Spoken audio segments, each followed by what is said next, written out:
तो सबसे पहले बात करते हैं कर्नाटका की। तो साउथ इंडिया का यह स्टेट प्रेजेंट टाइम में इंडिया का 5th रिचेस्ट स्टेट है, जिसकी जीडीपी तकरीबन 322 बिलियन अमेरिकी डॉलर है।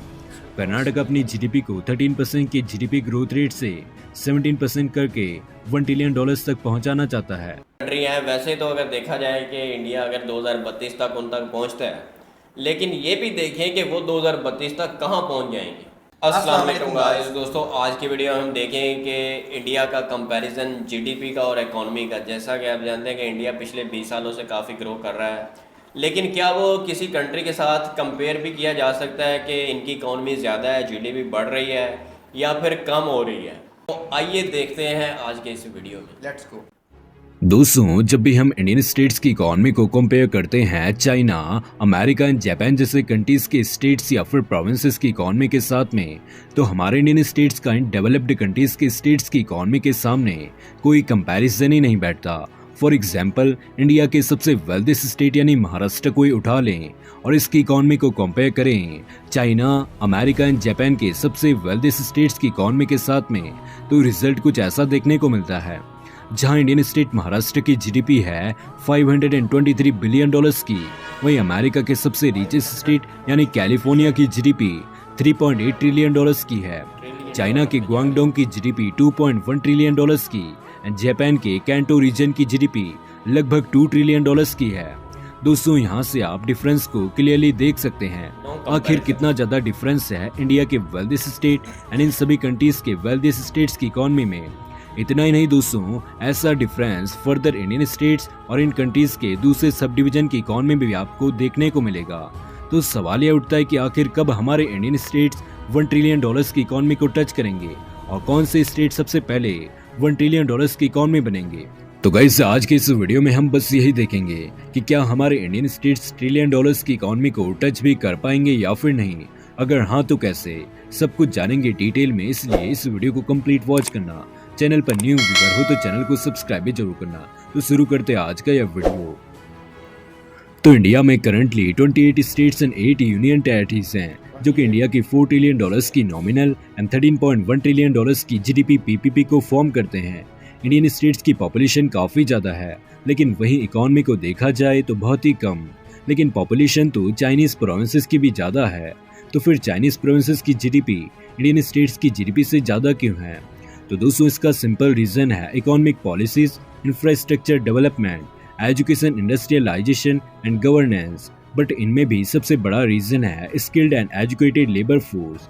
चाइना एंड चाइनीज प्रोविंसेस के पास ये सारे एडवांटेजेस मौजूद हैं, जबकि इंडियन स्टेट्स अभी भी अंडर डेवलप्ड हैं, जहां पर इन सभी फैक्टर्स पर काम करने की जरूरत है। तो आइए दोस्तों, देखते हैं कौन से इंडियन स्टेट सबसे पहले $1 ट्रिलियन की इकोनॉमी बन सकते हैं, कैसे और कब। दोस्तों, $1 ट्रिलियन इकोनॉमिक स्टेट्स बनने की लिस्ट में इंडिया के महाराष्ट्र, तमिलनाडु, उत्तर प्रदेश, कर्नाटक एंड गुजरात को मिलाकर टोटली 5 स्टेट्स में बेहतरीन कंपटीशन है। तो सबसे पहले बात करते हैं कर्नाटका की। तो साउथ इंडिया का यह स्टेट प्रेजेंट टाइम में इंडिया का 5th रिचेस्ट स्टेट है, जिसकी जीडीपी तकरीबन 322 बिलियन अमेरिकी डॉलर है। कर्नाटक अपनी जीडीपी को 13% की जीडीपी ग्रोथ रेट से 17% करके $1 ट्रिलियन तक पहुंचाना चाहता है।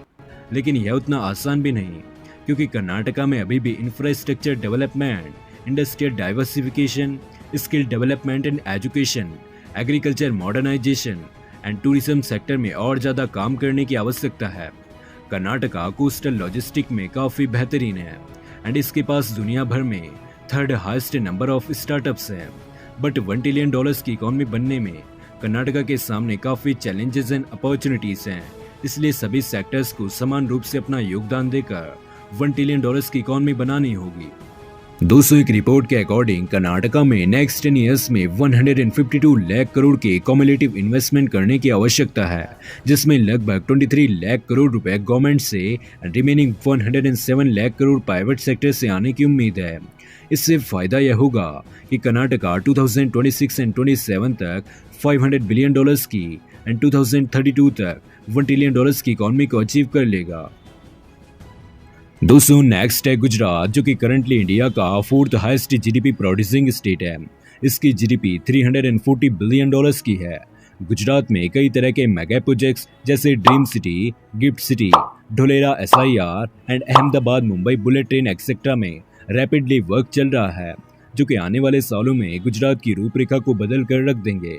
इसके बाद गुजरात सरकार का कहना है कि फाइनेंशियल ईयर 2026 एंड 27 तक गुजरात इंडिया की GDP में 10% का कंट्रीब्यूशन करते हुए $500 बिलियन की इकॉनमी को टच कर लेगा और आने वाले सालों में $1 ट्रिलियन की इकॉनमी भी बन सकता है। गाइस, जब बात करते हैं तमिलनाडु की, जो कि करंट टाइम पर इंडिया की थर्ड रिचेस्ट स्टेट है। इससे पहले तमिलनाडु इंडिया का सेकंड वेल्थीस्ट स्टेट हुआ करता था, लेकिन हाल ही में उत्तर प्रदेश ने इसको ओवरटेक कर दिया है। फिलहाल तमिलनाडु स्टेट की करंट नॉमिनल GDP $360 बिलियन की है। तमिलनाडु को 2030 तक अगर $1 ट्रिलियन की इकॉनमी बनना है तो इसकी GDP को 18% के रेट से पर एनम में ग्रो करना होगा आने वाले 7-8 सालों में। लेकिन इस पर भी इंडिया के former chief economic adviser Arvind Subramanian ji का कहना है कि ऐसा इतिहास में कभी भी नहीं हुआ कि इतने ज्यादा टाइम तक कोई इस रेट से ग्रो कर पाए। यहाँ तक कि चाइना ने भी 40 सालों में जो अपनी इतनी बड़ी इकोनॉमी खड़ी की है, इसमें इसकी ग्रोथ रेट भी केवल 10 से लेकर 12% की ही थी। लेकिन तमिलनाडु के पास 1 ट्रिलियन इकोनॉमी बनने का पोटेंशियल तो है।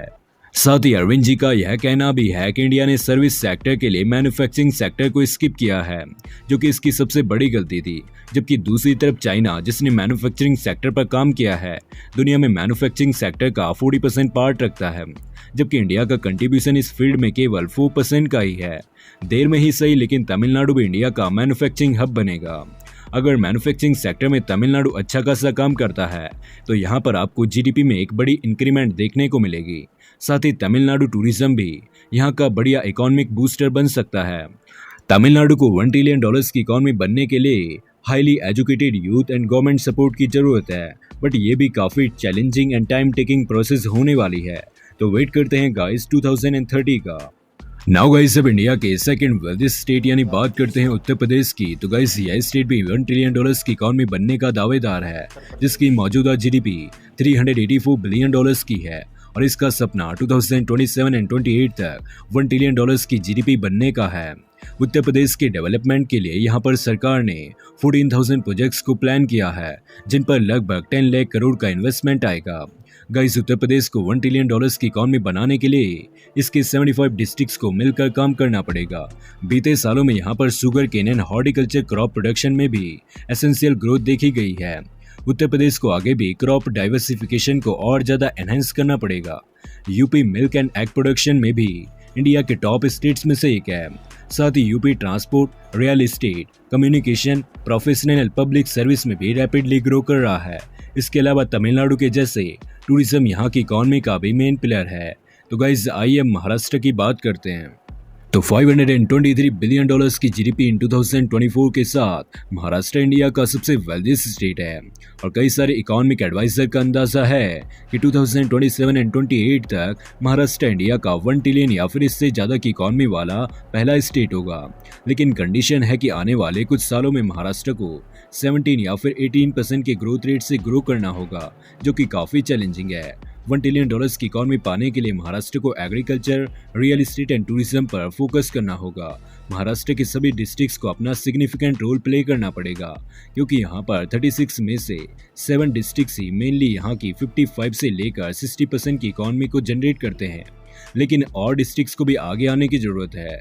यहाँ पर काफी सारे इरिगेशन एंड इंफ्रास्ट्रक्चर प्रोजेक्ट्स के कंप्लीट होते ही इसकी इकोनॉमी को काफी अच्छा बूस्ट मिलने वाला है।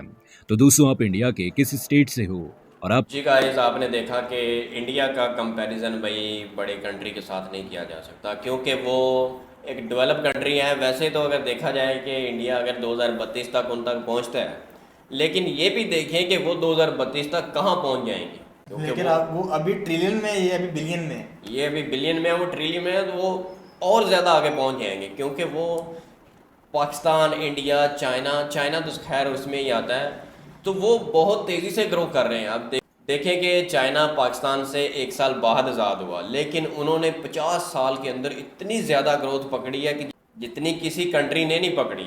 और इस तरह इनके साथ कंपेयर होना बहुत मुश्किल है, क्योंकि वो अभी भी तेज़ी से ग्रोथ करते ही जा रहे हैं। वैसे भी आज आप देख लें कि चाइना की हर चीज़ इस्तेमाल होती है, इंडिया में होती है, अलग अलग कंट्रीज़ में होती है, पाकिस्तान में ज़्यादा होती हैं। सबसे ज़्यादा पाकिस्तान का दोस्त चाइना है और उनकी प्रोडक्ट्स पाकिस्तान में आती पूरी दुनिया में जाती हैं, जबकि ये इतनी ज़्यादा इकॉनमी इनकी बिल्ड हो चुकी है कि अब ये नीचे कभी नहीं आने वाली, ये हमेशा ऊपर ही जाएगी। लेकिन इंडिया पहुंच सकता है इन तक, लेकिन बहुत ज़्यादा टाइम लगेगा और बहुत ज़्यादा हार्ड वर्क करनी वैसे वो कह रहे हैं आने वाले कोई 10-20 साल के अंदर पहुंच सकता है, लेकिन आने वाले 10-20 साल के अंदर वो कितना आगे चला जाएगा और ये इनका सोचने वाली बात उनके साथ कंपैरिजन नहीं बन सकता, क्योंकि वो मज़ीद ग्रो करते ही जाएंगे।